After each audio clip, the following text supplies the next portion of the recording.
আপোনালোকে যিটো শিক্ষা দিবলৈ যায় সেইটো আপোনালোকৰ ভণ্ড জাতীয়তাবাদ বুলি কয় সেইটো ভণ্ড জাতীয়তাবাদ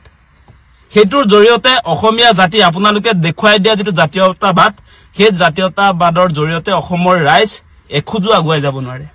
আৰু সেইবিলাক ক্ষেত্ৰত আমাৰ জাতীয়তাবাদী নেতাবিলাক যিবিলাক এটা লম্ফজম্ফ যে কৰি আছে পেট্ৰল ডিপুৰ মালিকে কিবা ডনেশ্যন নিদিলে বুলি সেই মানুহবিলাকে এই যে আপোনাৰ আদানী আম্বানী বা আজি আপোনাৰ বাবা ৰামদেৱ অশোক সিংঘাল হিম্মত সিংঘা তেওঁলোকে যে অসমৰ সম্পদ যে লুটিপুটি খাইছে সেইবিলাক লৈ কিয় মাত মাতিব নোৱাৰে এটা পেট্ৰল ডিপুটোৰ পৰা ডনেশ্যন লৈ থাকিলে অসমীয়া জাতীয়বাদ প্ৰতিষ্ঠা হ'ব যে অসমৰ মাটিত উলোৱা আপোনাৰ খাৰুৱা তেলৰ পৰা আৰম্ভ কৰি আজি কয়লাৰ পৰা আৰম্ভ কৰি অসমত প্ৰডাকচন হোৱা চাহপাতৰ পৰা আৰম্ভ কৰি আমাৰ মূল সম্পদৰ জৰিয়তে অসম যে আগুৱাই যাব সেইবিলাকৰ ক্ষেত্ৰত আপোনালোকে জানে না নাজানে সেইবিলাক সম্পৰ্কত দেখোন এদিনো কথা কোৱা আমি দেখা নাই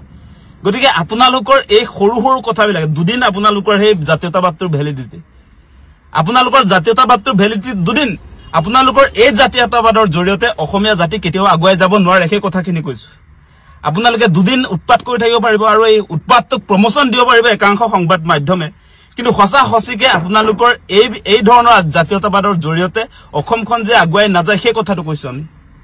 গতিকে সেই কাৰণে যিবিলাকে ডাঙৰ লেকচাৰ দি থাকে তেওঁলোকক কৈছো যে আপোনালোকে হসা হসিকে অসমীয়া জাতিটোক যদি ভাল পায় অসমীয়া জাতীয়তাবাদৰ যদি কথা কবলৈ যায় তেনেহলে সকলো ক্ষেত্ৰত আপোনালোকে দুদিনীয়া কাৰ্যসূচী হিচাপে নলয় আৰু আপোনালোকে যা শত্ৰু হিচাপে চিনাক্ত কৰিছে আপোনালোকেটো কেতিয়াও এতিয়া বহিৰাগত সংস্থাপন দি থকা বিজেপি চৰকাৰৰ বিৰুদ্ধেটো আপোনালোকে এখাৰো নকয় আপোনালোকে কাক কৈ আছে যিজন মানুহক আপোনাৰ বাহিৰৰ পৰা আনি ইয়াত সংস্থাপন দিছে সংস্থাপন দি থকা মানুহজনত কৈ আপোনাৰ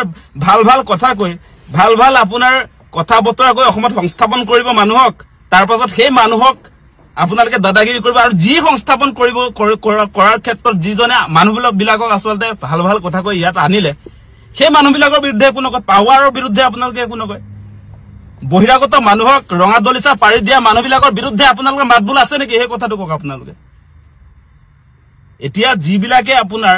মই দেখি আছো এইবিলাক কথা বতৰা আজি যাক গালি পাৰিব লাগে তাক গালি পৰা হোৱা নাই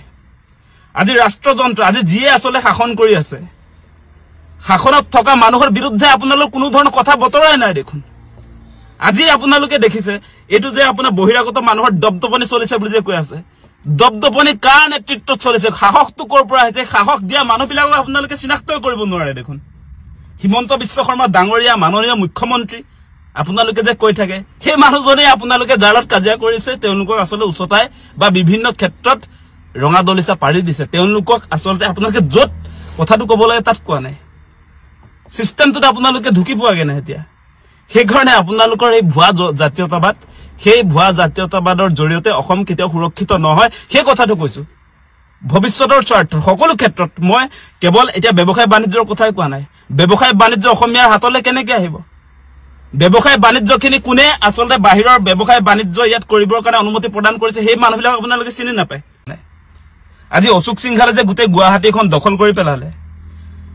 প্ৰকাণ্ড অট্টালিকা যে গঢ়ি তুলিছে সেই বিষয়বিলাকত এই জাতীয়তাবাদী বুলি এতিয়া যে মিডিয়াৰ সন্মুখত ডাঙৰ লেকচাৰ দিয়া মানুহবিলাকে সেই অশোক সিংঘালৰ বিৰুদ্ধে এখাৰ মাত মতা আপোনালোকে দেখিছেন নাই কেতিয়াবা আজি বাবা ৰামদেৱক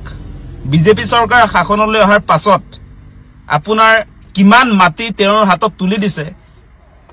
বাহিৰৰ পৰা আহি এগৰাকী মানুহে গোটেই অসমৰ মাটি যে কব্জা কৰিছে বিজেপি চৰকাৰে তেওঁৰ হাতত মাটি অৰ্পণ কৰিছে সেইবিলাকক লৈ দেখোন আমাৰ জাতীয়তাবাদী মানুহবিলাক নিমাত আজি আপোনালোকে নিশ্চয় দেখা পাইছে এফালৰ পৰা অসমৰ সম্পদ আজি আদানীক গতাই দিয়া হৈছে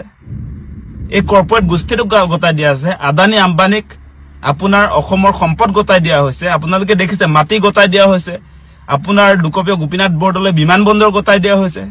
আজি আপোনাৰ বিভিন্ন বাগান গতাই দিয়া হৈছে আৰু সেইবিলাক ক্ষেত্ৰত আমাৰ জাতীয়তাবাদী নেতাবিলাক যিবিলাক এটা লম্ফজম্ফ যে কৰি আছে পেট্ৰল ডিপুৰ মালিকে কিবা ডনেশ্যন নিদিলে বুলি সেই মানুহবিলাকে